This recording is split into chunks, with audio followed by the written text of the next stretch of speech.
Hello, everyone. I'm just going to give a few more moments for some other people to get started, to get on.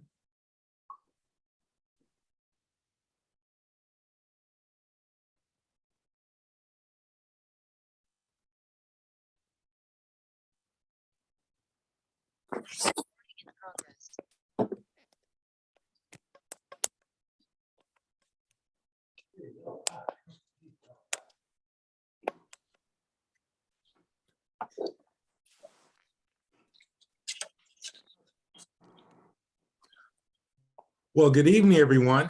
I want to thank everyone for being on the line. My name is Dr. Ansel Johnson. I am the founder of Healthy Living with a Vision Foundation, and our mission is to eliminate healthcare disparities in communities of color. And it is, first of all, I'll tell you a little bit about our foundation. It was founded on June 19th, 2020. And as our mission, we are really out here to inform and empower communities of color to eliminate healthcare disparities. We have a lot of different projects, which I'll get into before a little bit later. But at this time, this is one of my favorites, which is our Low Vision Virtual Symposium. And we do these about 3 to 4 times a year. And our theme for today is helping the visually impaired child to live their best life. Now, as an optometrist, I have to confess, I was an under-referrer for low vision services. So I've been redeemed, but this is something that I'm really, truly glad that I have just kind of turned my wicked non-referring ways around.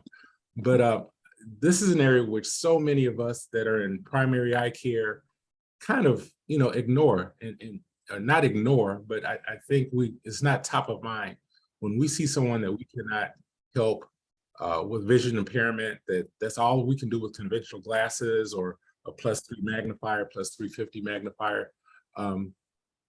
We are, under refers. And so I have the blessed affiliation with my classmate, Susan Primo from NECO, who specializes in low vision, and I'll introduce her a little bit later. So our mission, again, is a 501c3 not-for-profit Healthy Living with a Vision Foundation. We do these, all my guests are volunteers, but I will solicit everyone to donate so we can keep this and many other programs up. Our website is healthylivingwithavision.org, and we'd encourage you to any type of donation you can. Just click our donation button on our website. We'll take anything, but we really appreciate your support. Other things that we've done, I do want to mention that we were actually one of the first organizations during the pandemic to have virtual meetings in January, I believe, of 2020 on COVID. That was before the vaccine, before there was adequate testing. We've done seminars on nutrition. We've done seminars on organ donation and donations in communities of color. One of our board members actually is a kidney transplant recipient that lives with lupus. We've done seminars on lupus. So we're really about educating and empowering the community in things that a lot of us don't even think about. So I'm going to circle back to our low vision seminar at this point. And so again, I'd encourage donations we can continue this great work. We've actually just recently done some in-person seminars on health and nutrition. I have 2 other physicians on our board of directors, but since I'm the president, I get to highlight the vision stuff. So I want to thank everyone that's in attendance right now. And I want to introduce, first of all, our guest, Janet Lebrecht, who is a known national thought leader. And in August of 2013, she was confirmed by the United States Senate to serve as Commissioner of the Rehabilitation Services Service Administration within the United States Department of Education. And Ms. Lebrecht put into effect the most substantial national policy regulation changes to the vocational rehabilitation program in over 15 years. After a 28-year career with the Massachusetts Commission for the Blind, Ms. Lebrecht was appointed to serve as commissioner by the former governor Duval Patrick until her transition to Washington, D.C. in 2013. She has an honorary doctoral degree in optometry from the New England College of Optometry for her innovative partnership, which resulted in the establishment of a mobile eye care clinic for individuals with low vision conditions. And the Janet Lebrecht Center for Low Vision Services was named in her honor in recognition for her commitment and dedication to the field of blindness at the New England College of Optometry, which is my alma mater. Dr. Susan Primo, as I mentioned, is my classmate from NECO, is a professor of ophthalmology at Emory University, Department of Ophthalmology. She's director of optometry and low vision services at the Emory Eye Center. And she also received her Doctor of Optometry degree from the New England College of Optometry. And she believes that strategic public health approaches to address visual impairment and loss are desperately needed. And she received her MPH, Masters in Public Health degree in 2002 in the hopes of being in position to help combat this problem. She specializes in low vision rehabilitation, working with patients who unfortunately become visually impaired. She has lectured and published extensively in this area and sits on numerous boards for the blind and visually impaired. Now, Dr. Primo has been actively involved in vision rehabilitation, research, including low vision outcome studies, in collaboration with the Johns Hopkins University, age-related macular degeneration and cortical reorganization in collaboration with Georgia Tech, and the implantable miniature telescope clinical trials. Now, Tracy Williams is our next guest. He is the director of Spectrios Institute for Low Vision here in Illinois. He has served on the AOA Vision Rehabilitation as a council member. And Dr. R. Tracy Williams has an extensive background, but I'll let him tell you anything else that I'm missing.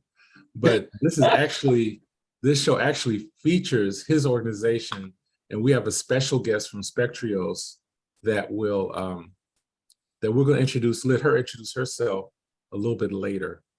And again, the theme is about with pediatrics and their resources and things, because a lot of times parents just don't know what's out there. So what we're going to do now, because we have an action-packed show, is I'm going to come back to Dr. Primo to tell us a little bit about her programs and what they do for youngsters at Emory. And then we're going to go to Janet Lebrecht, who actually has lived and walked this path throughout her life. And then we're going to introduce our special guest, Jean Deptola. Okay, Dr. Primo? Sure. Well, thank you for having me again on this program. It's good to be here and to give information, impart information to people. I've been, we won't say what year Ansel and I finished optometry school. Let's just say it's a couple of decades ago. So we've been around a while. So I've been doing this a long time. As he said, I also do some public health work as well. But as a matter of fact, I am heading to Tanzania on Wednesday for 2 weeks to work with children who have albinism. And so I do have special interest in that group. Albinism, unfortunately, is stigmatized in Africa.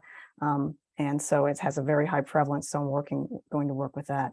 At Emory, though, fortunately in Atlanta, we have a couple of great organizations. One is called Center for Visually Impaired.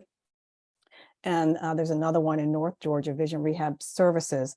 And in particular, Center for Visually Impaired, CVI, has some wonderful programs for really infant through elementary school. The older kids tend to veer off doing something else, but one is called Begin that really works with parents and their babies, basically on birth through 3 years of age, with getting resources, having a support network, helping being advocacy for their kids.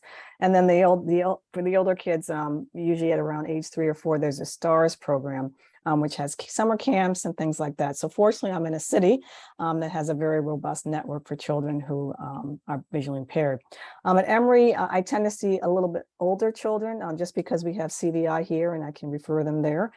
So I work with middle school predominantly, and then high school kids, and certainly college, but in particular, the driving issue always tends to come up. Parents want to know will their child or their teenager will ever be able to drive. And the short answer is possibly. But there are some parameters around state laws and things like that. There are many states that now allow what's called a bioptic telescope, which is basically a telescope that's spectacally mounted in the spectacles to be able to drive. It sounds a little bit crazy, but in reality, I did a study several years ago with a master's in medical science student that looked at accident and fatality rates, not in children, but in adults driving with a bioptic telescope, and actually the accident and fatality rate was much lower in bioptic drivers. They tend to be more safe drivers. They tend to obey the laws. They don't take a license with hazardous conditions and changing lanes and all those things that we think about that we do as normally sighted drivers. So it's very important that parents understand that there is a possibility that their teenager will be able to drive, because as we all know, driving is a really big source of independence, and kids and adults want to be as independent as possible.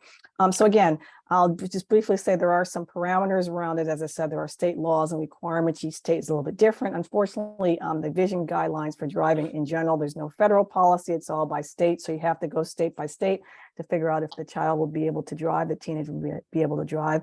But just know that is certainly a possibility. Thank you, Dr. Primo. Actually, that was a question I was going to have, because this is actually a national forum. So since I'm in Boston for this meeting, this is actually NECO heavy, but we have invited a number of low vision directors and clinicians from some of the various schools to be online here. So it's good that you point out it's a state by state thing. And maybe, you know, what I always think about at a higher level is national policy. And maybe, you know, if you think it's an idea to come to talk to our state legislators and about maybe a national policy concerning driving and bioptics and things of that nature. And, you know, with that being said, I really want to steer this to Janet Lebrecht, because she has served on a national level as a commissioner. And just to talk a little bit about her experiences from peds to adulthood, in this process, and then we'll invite our special guests in terms of as we go forward. Thank you, Ansel, and thank you for inviting me back here again. Also, I am always excited to hear about discussions like this, and definitely interested in hearing from people who are listening to this program this evening, because it's such a critical topic area. And from my perspective as a former commissioner for a blindness-specific agency, but then also at the national level, I think that it's always critical and important to emphasize the types of services and supports that are out there. I am legally blind myself and have lost pretty much most of my vision at this point from retinitis pigmentosa. And so I started losing my own vision as a child and recognized that, you know, the isolation that kids go through, the experience for parents, specifically when they're trying to navigate our systems, it's very challenging, to say the least, in terms of, do I have the right agency? Do I have the right representative that's working with the family and working with the child, working with the school systems? And so all those types of services and supports that are available to youth and certainly infant programs as well are really, really important to make sure that the team is there, that is available to the family and available to the child, available in the classroom, to make sure that they have those supports there. And, you know, fortunately for us here in the United States, we have a very comprehensive system when compared to other countries, but it's still challenging, and it still needs, you know, some additional focus areas and working with those individuals that are from underserved and underrepresented communities here in the United States. But also our laws and regulations and rules and regulations, you know, are, I think, at a point in time now where, you know, during the time when I was promulgating legislation as well as rules and regulations, that we have really tried to expand and focus specifically on youth, in helping youth to really prepare earlier in life. And that, from my perspective, the earlier, the better. And so getting to youth, getting to parents, having those discussions, introducing those services, And then I think also important is the vocational rehabilitation system itself, since in our country, families and individuals have access to the vocational rehabilitation programs, and especially for their kids, these agencies and programs have services and supports that are available. So it's really important to get that information out there and make sure that families have access to it and that they are taking advantage of it. And then the educational systems as well. It's really important to have those connections to the school systems and certainly the supports and mentoring, strategies and access to mentors and helping youth, as they're navigating their way through, challenging diagnoses and certainly looking at their own prospects for education and employment, that it really does call for a network, if you will, and conversations at a national level to continue the dialogue, but also to continue to expand on the issues. No, thank you very much. And again, we're about disseminating information. And what's really special about this program, again, we are reaching out, and I want to recognize Paris Wright, who is on the line, and she's been a presenter before with us, who is from Midwestern Chicago College of Optometry.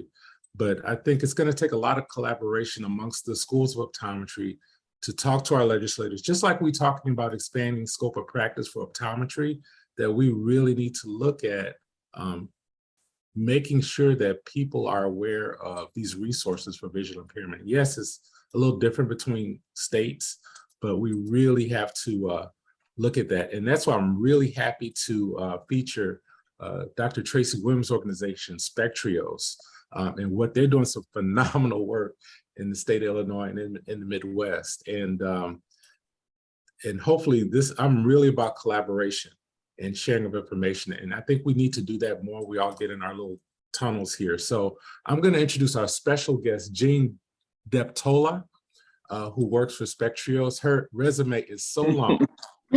I'm going to let you read it because I don't want to miss a beat. But I want you to tell us a little bit about yourself, but also tell us about the work that you're doing. And, everybody might be doing the same thing at the same level. I don't know. But if there's something someone else can add, be sure to do that. And at the end of this, hopefully we'll finish a little before 7:30 Central, 8:30 Eastern time. And I want a representative from the schools that are on the line, if they can tell us a little bit about their low vision programs. So I'm going to leave some time for those other institutions to speak a little bit about what they do. So you will not get left out. But Jean, I'm going to let you take it away, young lady. Well, if I could just butt in for a second, Dr. Oh, I'm sorry. Ansel. That's I was supposed to come back to you. If I could butt in for just a second. This is Not a problem. Tracy Williams, and I have had the pleasure of working with Jean. She is just an unbelievable professional that has been in the educational system, and she makes such a difference, such an impact with students K through 12th grade. And I only wish, Dr. Ansel, that she worked for Spectrios. In fact, after you said that, I said, I wonder if I could hire her. But she actually is in the educational system.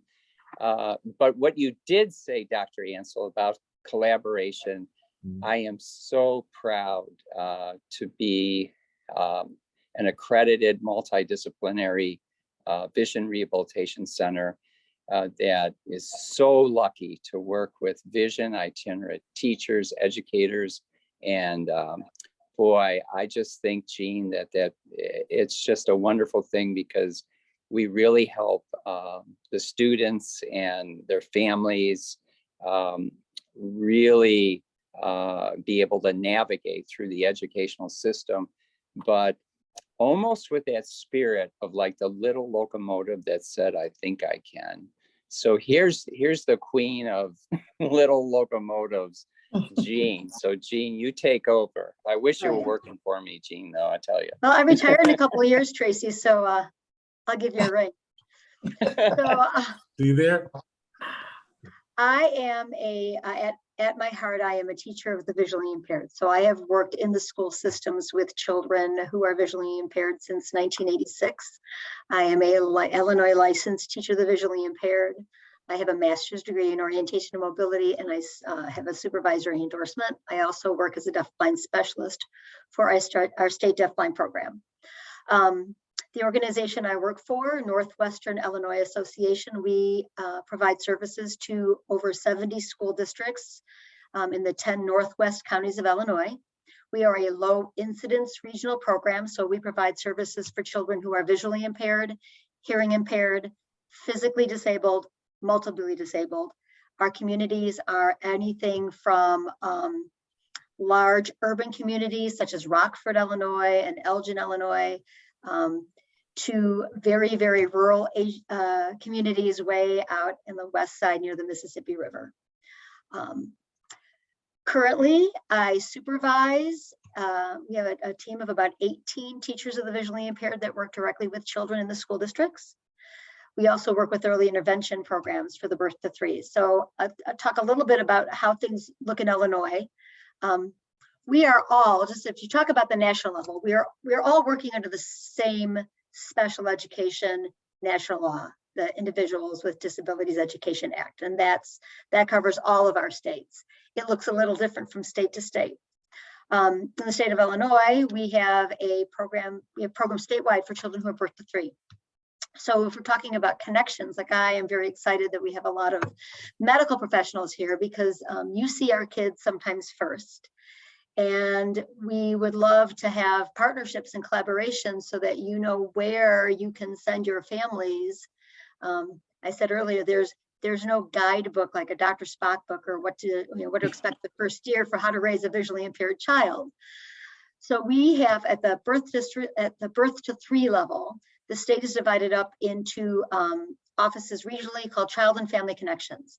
So some of our larger university-based programs like Lurie's in Chicago, Rockford Memorial, will connect our families at a very young age with Child and Family Connections in their area.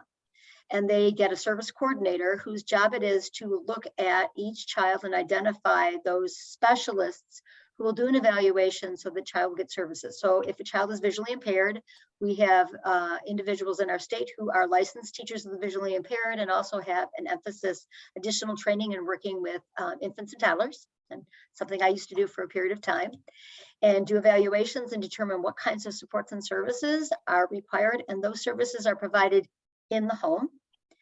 At that level, the documentation, it's called an individual family service plan. So services provided in the home because that is the natural environment. They work on developmental vision skills, specialized towards that child's developmental level, their level of vision loss. We put a lot of stock, just so that you all know, in the information that is provided from the medical field to us. If I have a child who has retinopathy of prematurity, if I have a child who has optic nerve hypoplasia, I like to have acuity measures. I like to know if they're sensitive to light. We take all of that information and we look at function. So we work with parents on how do you play with your child if you're not making good eye contact? What toys do you want to have in your house? How does your child know who's who when grandma comes to visit? When you want to get your little one up and walking around and they can't see the floor because it's too far away, how do we help them develop motor skills and speech and language skills? So all those services are provided in the home, and about 6 months before that child turns 3, the Child and Family Connection Service Coordinator makes a connection with the local school district, and that's where we take over there. At about that time, the school district works with the family, and again, does evaluations and looks at what educationally relevant services are needed. So we start to look at preschool settings for those kids that turn 3 if they've already been in the system. We get a lot of kids that come into the school system who have not yet been identified in any sort of formal way in terms of services with a vision loss, which is a little heartbreaking when they come to me a little bit older, because I like to get them as young as we possibly can and provide the supports as early as possible. But there is a function in school districts in the state of Illinois that anybody who has a concern about a child's ability to use their vision in school is able to refer that child again for services, and those services are governed under the Individual Disabilities Education Act, IDEA. And so there are rules and regulations, and we have to get parental consent, and we solicit medical records, and we do evaluations. And when those children are eligible for vision services, that's when the fun starts. That's when we get to educate our children. So Jean, let me interrupt real quick.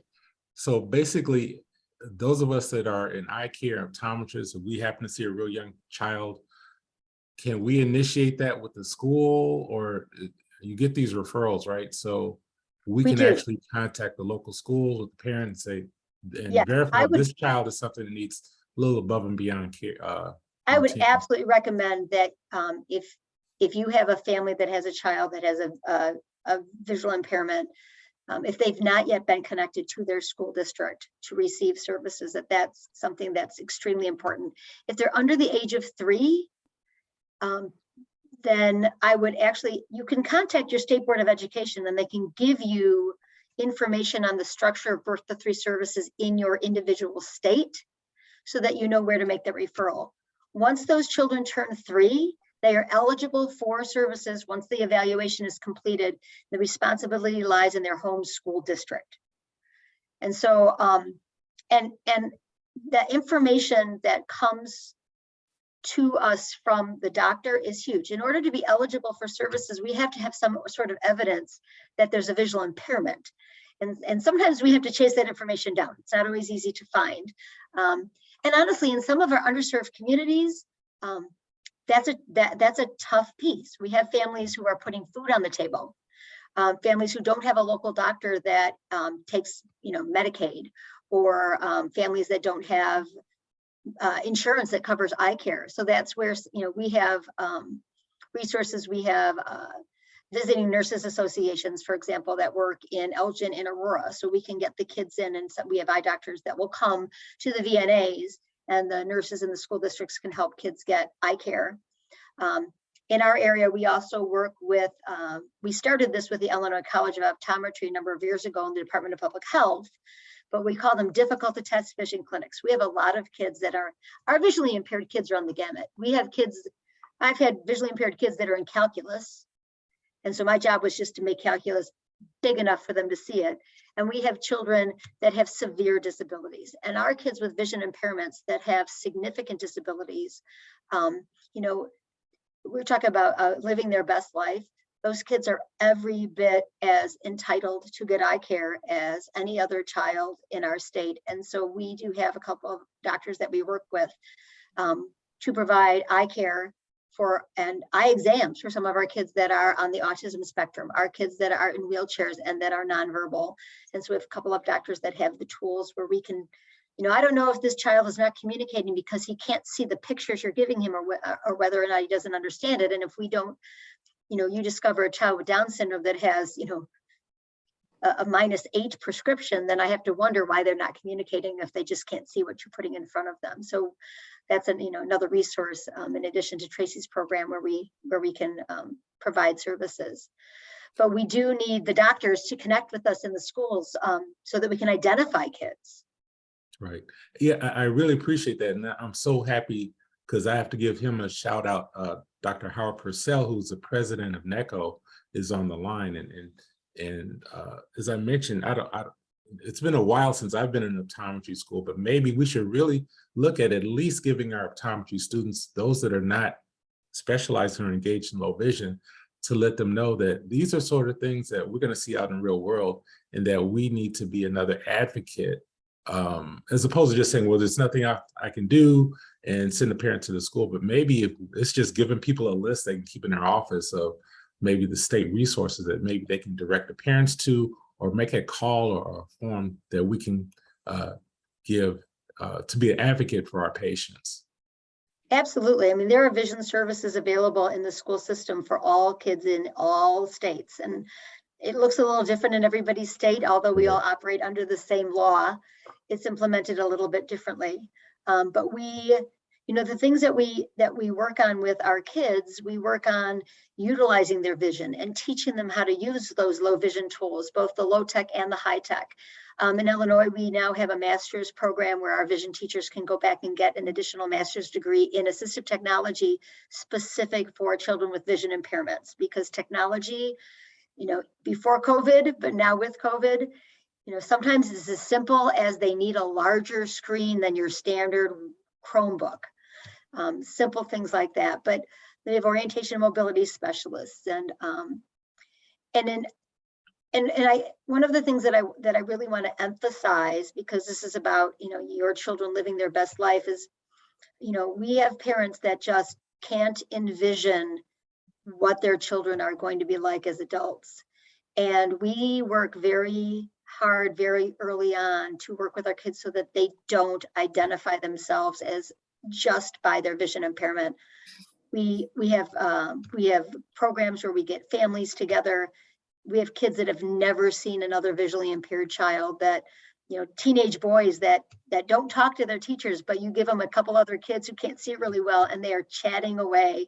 And the least important thing about that friendship is that they're visually impaired. Like, yeah, we're all visually impaired. We don't really care. They want to know what kind of music they listen to. And so we really focus very hard on including children in programming, including families in programming, opening up opportunities and getting the message to our kids that, you know, you own your life, and you are just as entitled to share your dreams and your interests and your goals. And it's our job as educators to give you the tools and resources to meet those goals, whether it's, you know, I want a job out of high school, or I want to be a lawyer, or anything in between. That's fantastic. And that brings me to the second thought, because I'm going to come back, since you don't work for Dr. Williams. But I want him, and he mentioned this briefly to me before offline, but Spectrios has a summer camp for kids with vision loss. So Dr. Williams, can you talk about that a little bit? Because when you talk about kids coming together with similar, you know, vision impairments, that just, you know, brought up the light bulb in my brain. And if you could talk about your summer program, and there might be others similar to it, but again, you all are doing phenomenal work. I would love to.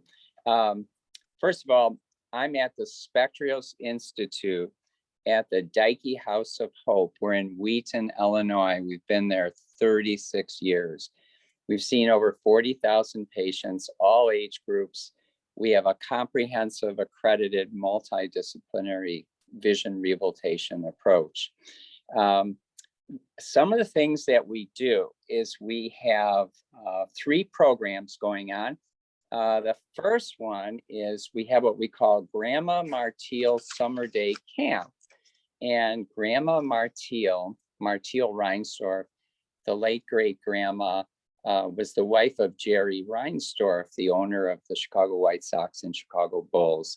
And I'm sorry I've got a cap and outfit on here, but I finished White Sox examinations today. Oh, was this a rough season? But at any rate, next year will be better. But the Reinsdorfs helped to fund us.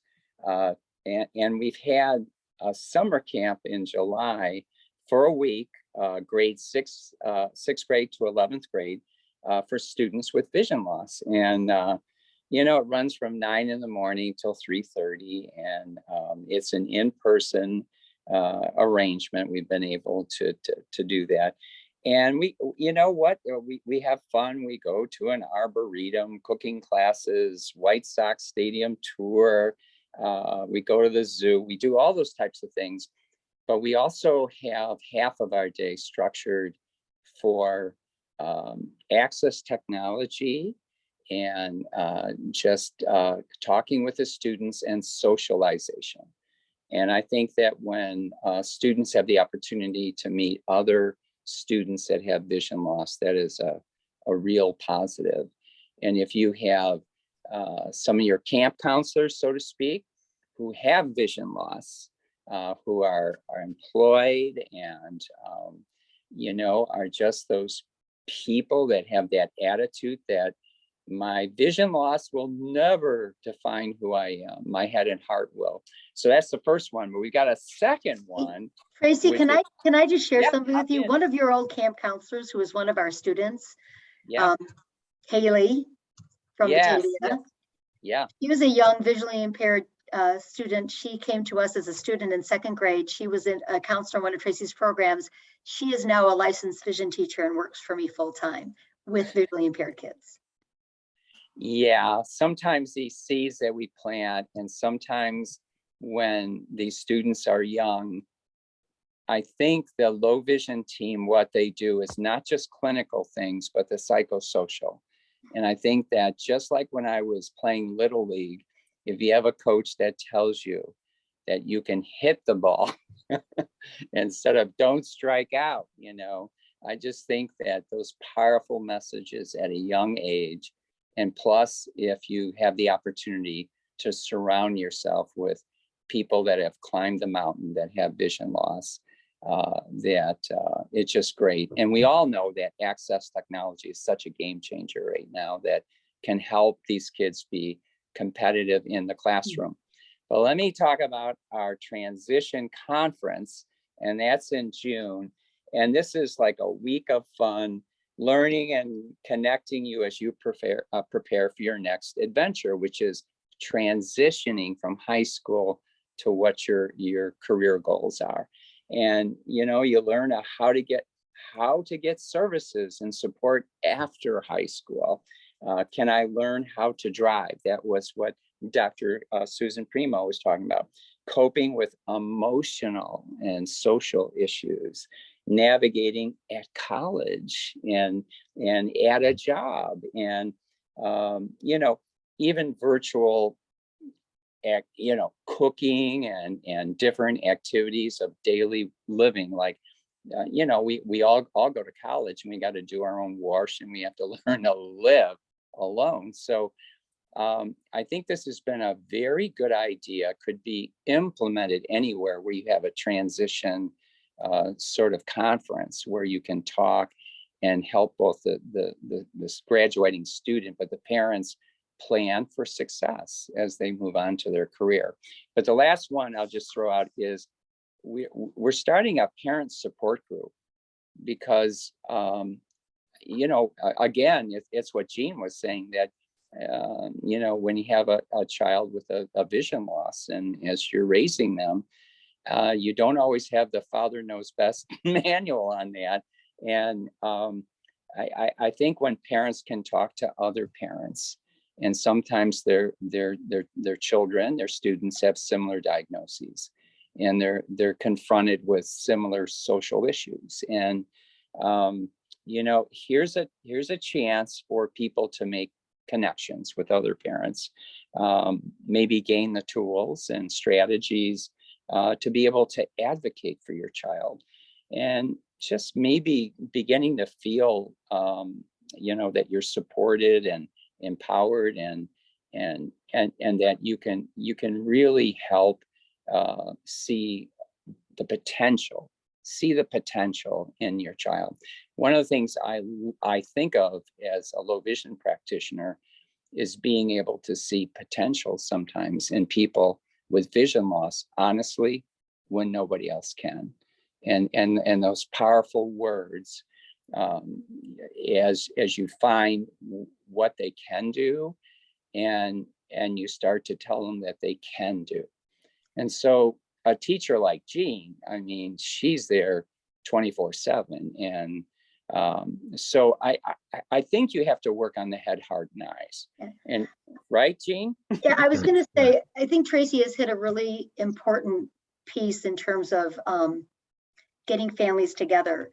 In the past year, last spring, I had some amazing teachers. We decided we were going to just try post-COVID to have a little get together for families. In my small little office area, we thought we'd have a few families and a couple of activities for kids and order some pizza. We had 82 people register. We had to move to the Kane County Fairgrounds to have enough room. And we hit a nerve. And we had two families that had daughters. They each had a daughter with a fairly rare diagnosis. They had no idea there was another family in the area. Those mothers hooked up. We had parents that had older children who were sharing their stories with parents of younger children. We were lucky enough to have a Spanish language interpreter. So we were able to include a larger group of folks to make those connections. And when we did a feedback survey afterwards, they want more. And so this year we actually have coming up in October, we have, we're going to go to the pumpkin farm. We got about 14 families that have registered for their young children to come. And we're going to have vision teachers and mobility instructors there for some guided activities, and then let them do their thing. And we were lucky enough to get some generous donations from our local Lions clubs to help supplement the cost. We're going to do bowling, I think, with the teenagers in the wintertime. And then we're going to follow up with another family parent event. So that, again, following up on just parents that the ability to talk to other parents, especially those that have young children who are really, and there were some tears, but I think it was great to see the parents of some of the older kids. I've been with them. You know, there's a parent of a high school kid, and I've known Thomas since he was 3. And to watch the path this family has gone through, and to see them in a position where they can mentor families of younger children in a way that, you know, I can't. I've raised 4 kids. All my kids are not, they're not visually impaired. So, you know, I've done a lot of this, but I've not walked that path. So it's very, I think it's really important that we can connect those families together so they can encourage each other in a way that as professionals, you know, we do have a limit. That's fantastic. And Jean, I think, again, I'm real big on collaboration, and these type of programs are so critical and important to give parents hope and really to get the word out. And that's kind of the purpose of this forum, even though it's kind of geared towards the public. Again, I'm so happy to have people at some of the various optometry programs on the line. And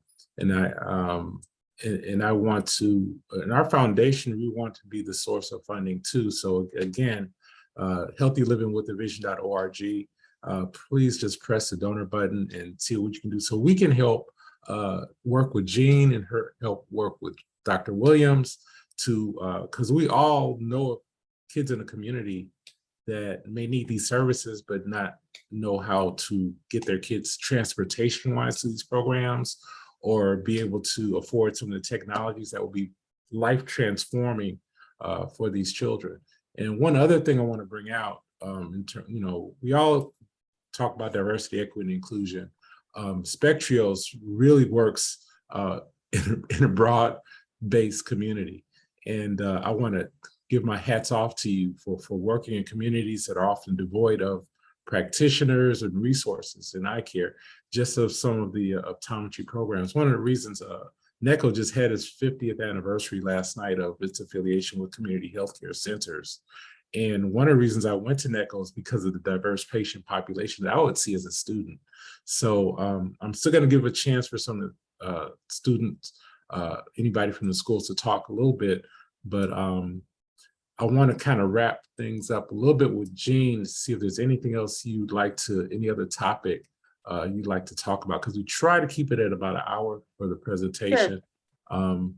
And then also come back to Jenna Lebrecht too, because again, she has lived through this her whole life as a testimony, and I call her like a super advocate. And so she's my secret weapon to really have some insight on the federal side in terms of trying to get some policy changes. So Jean, I'll lead off with you. Yeah, and actually, I'd like to address a little bit, and maybe if this will transition nicely into Janet, a little bit about, we talked about what we do with kids when they're little, but what do we do with them when they're going to graduate? Mm-hmm. So we do work hand in hand with this Illinois State Department of Rehabilitation Services and the Bureau of Blind Services. And we work very hard to have them a collaborative part of the education process. In Illinois, we start when kids are 14 and a half. And what we really, at that point in time, their part of their educational program has to focus, it has to include a transition plan. A number of years ago, we found we had kids that were in 11th or 12th grade, and suddenly you're backpedaling. we are able to provide a lot of equipment and a lot of supports in the school program free of charge to kids. But when kids need to go to school and they have to give their devices back, how do we prepare them? So we work really hard to get those families connected with rehabilitation counselors as early as possible, providing them with contact information and what waiting list you need to get onto. And if you need to get, a free bus pass, or, how do I get a job, but how do I get to my job? So we have to have those relationships in place early on, because those kids, I have students and in some of our underserved communities, and I just saw one the other day, and she is smart, she has albinism, she is feisty, and I said, you're going to graduate this year. What are you going to do? And she said, I don't know. And it breaks my heart, because I know why she doesn't know, because we talked about it. She doesn't know what's available. She came to us, she's moved around a lot. So she came to us this year as a senior. So I told the vision team, I said, you got 7 months or so. This kid needs to know that she can do whatever she wants to do, that she could go to college. So I said, so it's all about her tools and resources. Get that family connected with the Department of Rehab Services. What I don't want is for our kids to feel like after they graduate from high school, it's just a black hole. The more adults with vision impairments we can get in their lives, the more connections to adult services we can help for those kids and those families, especially our families that are just working to put food on the table. They want their kids to be successful. They want their kids to follow their dreams. And so we really, try to help make those connections to services, at the adult level once they're done with us. And, when I can see my students later in life and they're happy and they're gainfully employed and they're doing the things that they dream to do, then I know that we've done our job. Yeah, and like I said, we have a real life example here of someone that's performing at the very highest level in life. And so thank you, Jean. Again, you opened up my eyes, and hopefully a lot of our listeners, in terms of just looking at the possibilities and as we say in the title, help children that are visually impaired live their best life and not put any restrictions or limitations on them. So Jen, I'm going to let people hear, your life story briefly, and then we'll let any other representatives from any other optometry school programs on the line talk about what they're doing in the community. Sure, thank you. And again, Jean, thank you so much for sharing those stories, because, that your client's story or your patient's story is not at all that different than my story and thousands of other young people who are living with blindness or visual impairment. In that, the biggest challenge we have is really finding someone, even within the family unit, to believe that this individual is certainly capable of choosing career paths, accomplishing goals and objectives that they, identify for themselves, as long as they have that support system in place. And many times the concept of that support can oftentimes begin right in the optometrist office. My first visit to understanding and knowing that I had a condition began in an optometrist office. And that led to, more in-depth and certainly specialized eye care to, confirm the diagnosis. But most importantly, I was able to get that connection, to other agencies, other support services that, were available. I come from a household where 4 out of 6 of us are actually blind. And, it was very, very difficult for my parents, as you can imagine, to navigate not just one of us, but 4 of us out of 6 kids, that were losing their vision. So finding those support systems and taking advantage of it. Sometimes family members, particularly you'll see in the African-American community, sometimes where it's hard for our community to sometimes accept that outside support services. What works best is that when they see others and when they can share their stories, and when they can see others who look like them, who come to their home, who provide services, and so that they can in fact, feel as though they have that trust and build that rapport, with practitioners or teachers. And so it's really critical as early as possible, as Jean talked about as well, is helping to connect, getting those mentors, peer counselors, getting support for family members. The parents oftentimes are extremely challenged and can get very frustrated because they're trying to navigate, in many cases, multiple systems. We need in this country to have a system that is not just reliant on sending referrals from one place to another, but there is a connection to help make the process as seamless as possible for students, for individuals when they're in the school system, to vocational rehabilitation services, other support services that may be available to the family or to the student, from private nonprofit organizations. We really need to support that kind of a concept because it has a direct impact on these individuals.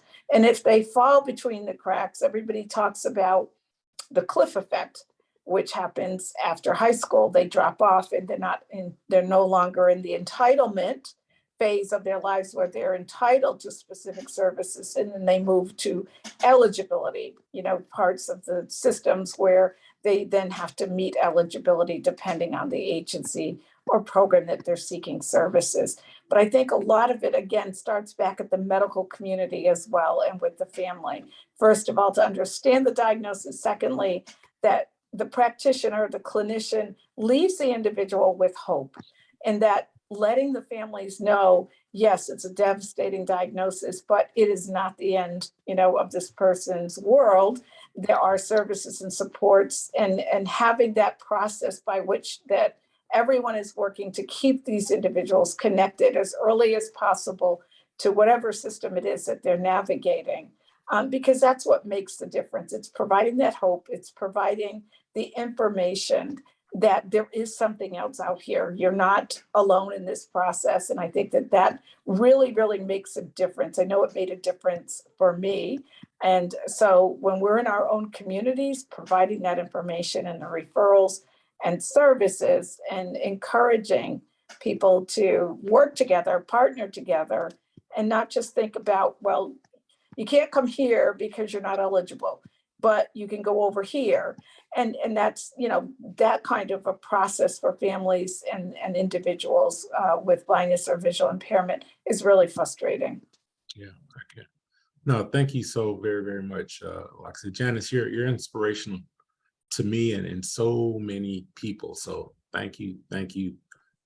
So at this point, we're got about 7 minutes, but I want to also acknowledge one of our not-for-profit committee members, Diane Powell, who's actually a former CEO of one of our local hospitals.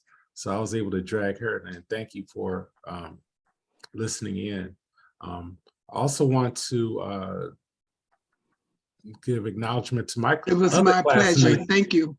Thank you, Diane. I also want to give shout out to my own classmate, my other classmate on the line, Joanne Caruso, Dr. Caruso. So I didn't know if you want to speak on behalf of the New England College of Optometry, or I should leave that up to Dr. Purcell, the CEO and president. Thank you, Ansel. Well, I'm not sure, I'm sure Howard will want to say a few things too. I know at our school, we have our low vision clinics in, for example, the Perkins School for the Blind in Watertown and the Carroll School. And so our faculty and our students and the low vision residents go there and work in those communities. But I'm sure Howard will have a few more things to say. And yes, there's 3 classmates on the line. We're still pushing, All right, Dr. Purcell.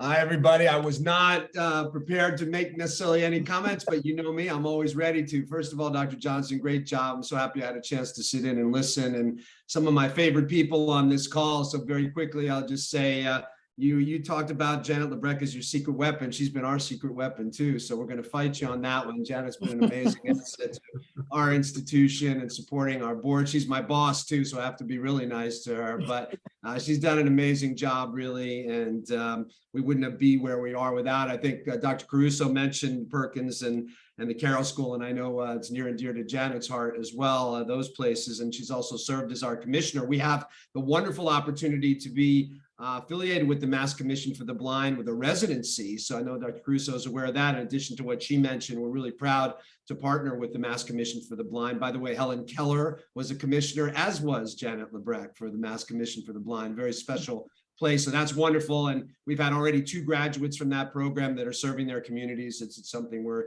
really happy about. We do some work with the National Institute of Health in looking at telehealth for low vision.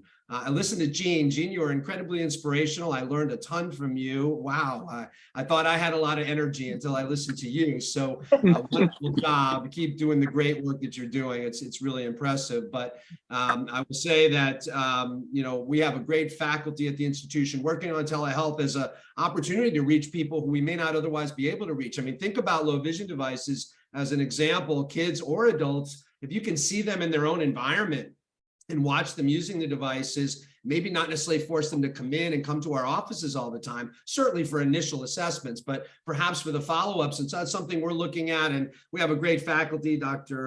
Ross, Dr. Malkin, Dr. Martin, all just doing a fabulous job. So really proud of that. And have to mention my colleague, Dr. Primo, who's just an amazing example of serving her community and someone we're particularly proud of. So I'd like to say something about everybody, but I don't know the rest of the group. Dr. Williams, obviously doing some great work also, but we're proud of what happens at NECO. Come and visit us when you're in Boston. And Dr. Johnson, it was amazing seeing you last night. Thank you for your support of our 50th anniversary. That's something we're particularly proud of as well. Thank you so much. And I want to also give recognition to Dr. Paris Wright, who is again a national person on the level of low vision. And she's close to me also. She's been a guest on our panel. She just had some scheduling conflicts, but she is always top of mind when I think about low vision in the Chicago area. But she is a national speaker, and she's on faculty at Midwestern Chicago College of Optometry.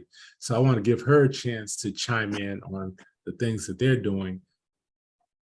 Well, thank you, Dr. Johnson. Thank you for having me. Yeah, the last couple, I've had some scheduling conflicts. Sometimes being a mom and being an optometrist is like a real balancing act. And I'm mostly a chauffeur and pay for things, and that's what my kids think I do only. But but when I'm not doing that, I am being an optometrist and serving low vision patients at Midwestern University. As you say, I teach the low vision course there and am growing that low vision clinic. We're a new school, so our clinic is continually growing. So we are looking to obviously serve more low vision patients. Currently, we're looking to do more pediatric low vision. We don't currently do a ton of pediatric low vision. We do have a large pediatric clinic, but we don't do a lot of pediatric low vision. So most of our low vision patients are adults. And so we have a really nice living simulation lab there, which is really great for doing training and things like that. We have an occupational therapy program there, which is great to be able to kind of collaborate with. And we have a really good electrodiagnostic clinic there. So it's really nice when we need to be able to run that kind of thing, or if we've done genetic testing, or if you need a VEP or ERG or something like that. On the research side, I'm currently working on, have a small grant to work on the research project that is looking at generational attitudes towards vision loss to see if there's any differences between younger people who have vision loss versus kind of middle age or older people who have vision loss, in hopes that it will help us with providing people other services such as counseling and referring them out for services, and how we approach our low vision patients when they come into the clinic. So yeah, so if you see me at Academy, I have a couple of low vision lectures at Academy. So if you see me there, come by and say hi. Thank you, Dr. Johnson, for giving me the floor for a few minutes. Not a problem. In our next presentation, with your daughter's permission, we may actually try to get you on the panel again. Right. Now, we have quite a few people online that I don't recognize. Is that if there's anyone else from another optometry school program, please chime in and let us know what you're doing. Okay, well, if not, again, I have to really toot our own horns at Healthy Living with a Vision Foundation. We're going to be doing these at least 3 times a year. And my vision is to have an in-person low vision symposium where we cover all of these plus more topics face to face. And we're looking for sponsors to be able to do that on a national scale. And that's what I'm so grateful about this forum that we've had. It's truly a national forum. And we can even grow this internationally because there's such a huge need. And people that are like Janet, living their best life, serving our country on a national level, national cabinet position is truly so inspirational. So we have a lot of talent that's out there that's untapped, and that we really need to tap into to be encouraging to allow our children to see and live their best life. So again, healthylivingwithavision.org. Please get on our website. We will be posting this video on our YouTube page, and if I can figure it out, our Facebook page. But we will be recording this, but we do need support. So hint, hint, schools of optometry, we'd love to have your support to really get the word out to all the programs, both the schools of optometry and the general public, especially underserved. So with that being said, we will end this seminar. It's been a blessing and a pleasure to do this one more time. Thank you, my classmate, Dr. Primo. Thank you, Janet Lebrecht. Thank you, R. Tracy Williams. Thank you, Jean Diptola. So you all have been My just pleasure. wonderful, phenomenal. I've just been so blessed. Every time I do this, I just get excited. I'm looking forward to the next one. You can look on our website and our Facebook page, and we will give you the date. It'll be sometime in February. Just got to figure it out so it doesn't conflict with the Super Bowl, okay? So you all take care. We generally do these on Fridays, same time, every time we run these. So thank everyone for participating, and you all be well, see well, be blessed. Healthylivingwithavision.org. Thank you, everyone. Good night. Good night. Bye-bye. Bye-bye. Bye-bye.